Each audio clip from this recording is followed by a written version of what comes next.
Well, I am really, really excited that we are here together for shifting consciousness together. Like Linda was talking about, having a group focusing on positive things together really makes changes happen a lot more quickly. So today, what we're going to be talking about again is six-dimensional type of thinking, feeling, and behaving states. And I'm going to tell you a little bit more about what I think that's about in a moment, but before I do, I wanted to read something from Marianne Williamson. Probably most of you have already heard this, but I think it's such a good one to talk about one of the things that I think six-dimensional consciousness is about, which is unity consciousness. So what she says is, our deepest fear is not that we are inadequate. Our deepest fear is that we are powerful beyond measure. It is our light, not our darkness, that most frightens us. We ask ourselves, who am I to be brilliant, gorgeous, talented, and fabulous? Actually, who are you not to be? You are a child of God. Your playing small does not serve the world. There is nothing enlightened about shrinking so that other people won't feel insecure around you. We are all meant to shine, as children do. We were born to make manifest the glory of God that is within all of us. It's not just in some of us. It is in everyone. And we must let our own light shine. As we let our own light shine, we unconsciously give other people permission to do the same. As we are liberated from our own fear, our presence automatically liberates others. And so I really think that's really what it's all about, is to recognize that we want to use all of our gifts, we want to be our best self, and that we also want other people to be that as well. And so I think some of the challenges is when it's an ego type of thinking, oh, I'm good at this. It's when we want to be better than other people. When we think that we want to be best so that other people aren't doing as well, then I think that's not the kind of talent that we want to shine and exude.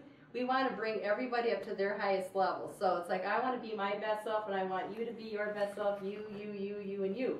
So, and that's, I think, what this six-dimensional consciousness is about. And I'm going to give you just, a lot of you have heard this already, but a template of what would explain the six-dimensional consciousness a little bit better. So I think that before we became separate souls, that we were all a oneness field, which would mean that we're all one. And so what it looks like to me is, if we were to take all of our higher selves, let's say the spirit of everyone and everything, all consciousness and all the trillions of universes, and put it into one, that would be God or Source. And so let's say we as God or Source wanted to see what it was like to have all these different experiences as separate individuals. So we created a duplication or a hologram of self, and we brought it into many different existences. And it's anything from hate to love. So we created, let's say, trillions of universes, and the template I always use, and probably many do, is that Dimension 1 would be about hate, and Dimension 11 would be about love, and anything in between. And so Earth is roughly 3 to 4. And so you figure that we're on the lower vibrational end of things. And it's a temporary experience that we came to have. And so all of us here are bound to have both things that are difficult, things that we might be considered imperfect, negative, or however you want to think of them, and then we also have things that are very positive and very enlightened. And that's, none of us are going to be at the level that is all about light yet, because we're not in a vibratory state that makes that possible. And so you figure that we as humans here on Earth, we've gone through a lot of difficulties when you look at it. We've gone through, I was just thinking, even looking at Downton Abbey. Mark and I got into this whole thing about watching Downton Abbey. And I started thinking about just that little group of people that lived together, and, you know, it's like it was a big deal that somebody wanted to marry a Jewish person, you know, it was a really big deal. Or that somebody wanted to marry somebody that wasn't in the same class as them. And they didn't even talk about, they did talk about it. One woman kissed a black guy, and that was really not good in that era, you know. And then there wasn't even any mention. Oh, there was the Thomas, the man that was interested in men, which was considered totally immoral, but people were starting to see it was okay. And I started to think about that, and I thought, we've really come a long way when you think about it. You know, nobody really thinks about the class thing anymore much. And people can marry you know, any color they want, and nobody blinks anymore. It's been like that, not for very long though, when you think about it. I think about in the 1950s and 60s, black people really couldn't, I think in the 50s, they couldn't walk on the same side of the street or even be, they had to be in the back of the bus. And so now we just take for granted that everybody can do what what others can do. And we still have a ways to go, of course, but you know, we've come a long way. And even thinking about it, that women couldn't vote until the 1920s, and then Mark was just telling me here that until 1973, women couldn't get a credit card on their own. And I didn't know that it wasn't that long ago. So I was just, you know, in middle school, and women could just started being able to get their own credit cards. So when you think about it, that our consciousness is already rising. You know, we look at all the different problems that are going on the planet, and there are a lot of them because we're still in polarity, but we're inching towards that sixth-dimensional consciousness, just looking at how we're already more accepting of people being able to do things that they want to do. You know, men can marry men, women can marry women. That's just a really recent phenomenon, and people don't get very bent out of shape like they used to. Most people are pretty accepting of it. So when people start talking about that there's more problems on the earth, you know, I agree, but then I also go back to that in 1920 we only had 1.2 billion people on the planet. Now we are inching up to 8 billion. So there's that many more people that are on the planet to have different things come up too. But if we go back to that template of dimension 1 being hate and dimension 11 being love, and that we're 3 to 4, I think a lot of us are talking about wanting to raise above that middle realm point. Now a lot of people are talking about moving into what they're calling 5th dimension, and you know, everybody's got a little different take, and I don't think it really matters that much. But what I've always thought of anyway is that the 5th dimension is the split between the lower realms, which we are part of the lower realms, and the middle realms.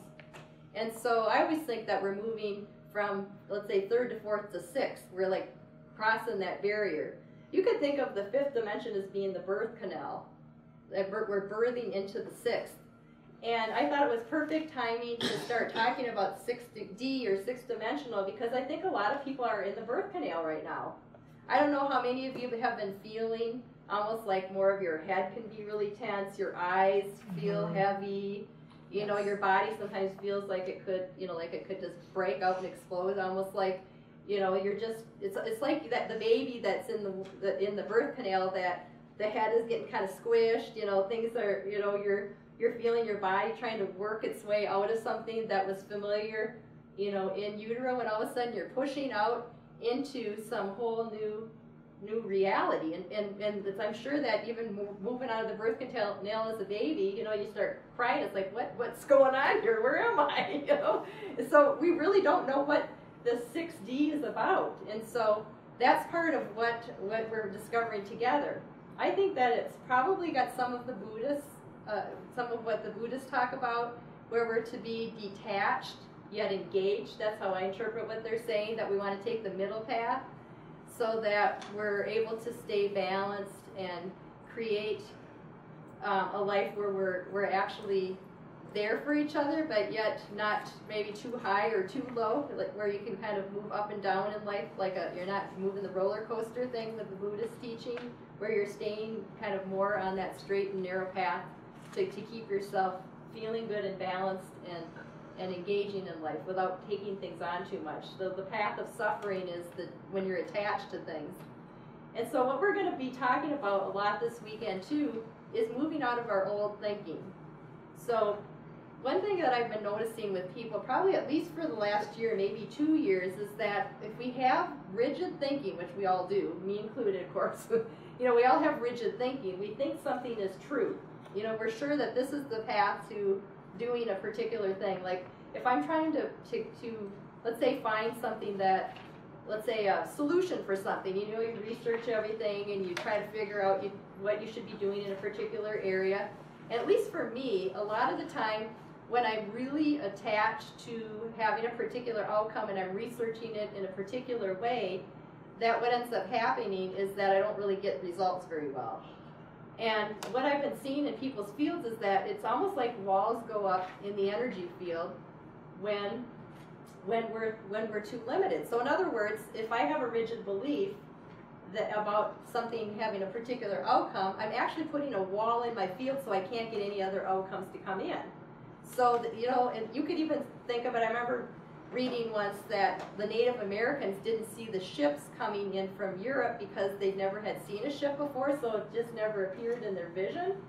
And you could even thinking of it that way, where if it's something that, if we're really fixed on something, we're not allowing anything else to come in just because our focus is just so narrow, we're not noticing things. So you could say it's a wall, it's not noticing, or however you want to look at it. So really what we want to do is to start thinking about opening up completely to something new. Not only just thinking positively about things, but also being open to something that's maybe magnificent and beyond our current understanding. And so what I've been thinking about with that is that a lot of the things that I think are probably outdated. And so I've been asking, and I'd go through different periods of my life where I feel like something just feels like I'm almost like I have a skin on that needs to shed. So I don't know if any of you can relate to that. But it's almost like you feel like you can almost like unzip yourself and just like burst out of it into a whole different atmosphere or something. So one of the things that I've been doing, and I've been suggesting to people too, is just to act like you know nothing. And anything that's supposed to stay with you will stay. But a lot of the things really are pretty outdated. Even things that seem like common sense, you know, or is it really common sense, some of the things that we're believing? You know, it is because that's what everybody thinks, but we as a consciousness also create things together. So like Linda was talking about, if everybody's focusing on the same thing together, something different, we have different results. So I was doing a little experiment. Now, I always figured that our intuition is, you know, as good as we're open to new possibilities. So I'm one of those people, I like to get my intuitive hunches, but I also like to have things make sense. So I've got that kind of thing going on with me too. So sometimes it works most of the time, but sometimes it can be limiting too. But so I always, if I get something, sometimes I'll even research, did that really happen? And most of the time you see that it did, you know, or is it going to, does it make sense later, that kind of a thing. But with the intuition, I typically see that the more open I get, that I'll get pieces of information that will come up, let's say 5 years down the road. All of a sudden you'll start hearing people talking about it, or there'll be books about it. Like even the whole idea that we're interconnected through a giant matrix or grid system. I remember thinking and talking about that back in like 1998, and I hadn't really heard about that before. And then all of a sudden Greg Braden writes a whole book on it, or Lynn McTaggart writes the book The Field, and so forth. So to me it looks like a spider web that we're all connected to together. We're connected via a whole giant spider web that connects everybody and everything together. And we've got influences by all these different souls that we're connected to. And most of you have heard that the ancestors we're connected to, and all the different lifetimes. And so the more we start changing our own thinking, we're actually helping to change the field or the thinking to everybody that we're most connected to. I do think that really, when I was thinking back at, I don't know if any of you remember what you felt like, let's say in the late 80s, early 90s, what your life was like. I think that was the start of things shifting. Some of you maybe, you know, like Lynn probably was maybe 2. So you might not remember much about it. But I was just born. Well, yeah, I was thinking 92 maybe, but yeah, maybe, yeah. Oh, so 89. You were born in 89, so yeah, you were born in 2, 3, whatever. But, you know, when I think about that time frame, for any of you that are a little older, that back then things were, and I've talked about this before with some of you, it was like, if you're trying to make change, it was like pushing a boulder up a hill, or a big mountain even. I still think of like, even, I remember back in the 80s, my aunt was really into the metaphysical, so she would give me the list of affirmations like, you know, I am perfect, you know, in mental, emotional, and physical health, or whatever it was. I mean, she had this whole list of things. And I remember thinking at the end of them, I did them for like a year or 2. I thought, I didn't feel like much happened. Because it was, you know, pushing the boulder up the mountain, you know. But now, like a lot of you were talking about, the intentions are manifesting a lot quicker. Because we've made a critical mass shift. You know, back then, everybody was thinking a lot the same in ways that were more old and stale and not very thought-provoking. And it was, you know, it was just the start of people starting to wake up. And so it seems like once we hit 99, 2000, things started getting even faster. And I'd say since 2012, we've really started actively working towards what we're calling the 6D consciousness. And I remember thinking, oh, we're entering the, the 6D, and then I realized that, no, we're getting ready for the 6D. Because, I used to joke and say we're, kind of moving through hell, because really we've had to work through those kind of hellish things that are internally within us, because we all have them. You figure if we're only third to fourth dimension out of 11, and, there's a lot of things that we've come to work through. So I think all of us that chose to be here at this time have really volunteered to start this consciousness movement together. Not everybody's doing it here on this planet, but I figured that because our souls are, I think all of us here would say that we're multi-dimension and multi-universe beings. So that means that our soul is having many experiences all at the same time. So you figure that even if somebody doesn't seem to be doing their work here on this planet, because we've got trillions of universes, that everybody somewhere is doing their work. And so you figure that if you take all of us that are doing our work together, what's going to happen? We're going to start shifting the vibration up more and more. And so that's always made me really pause, because, there's always going to be people in your life that are difficult. But if you keep in mind that because we have so many things going on in so many places, that we're all the difficult ones somewhere, and that we as a consciousness are really moving towards a better present future together as a collective, as a multi-dimensional, multi-universe being, having these human and many experiences. So what we're going to do now is we're going to just take about, let's say, a 5-minute break if anybody wants to use the restroom, and I'm going to we're going to do a guided imagery, and we're going to do something on starting that process of moving into 6D consciousness, and we're going to go to our council and those guides that have been working with us, and we're going to get more clarity about what the 6D means to us and what our path will be at this point.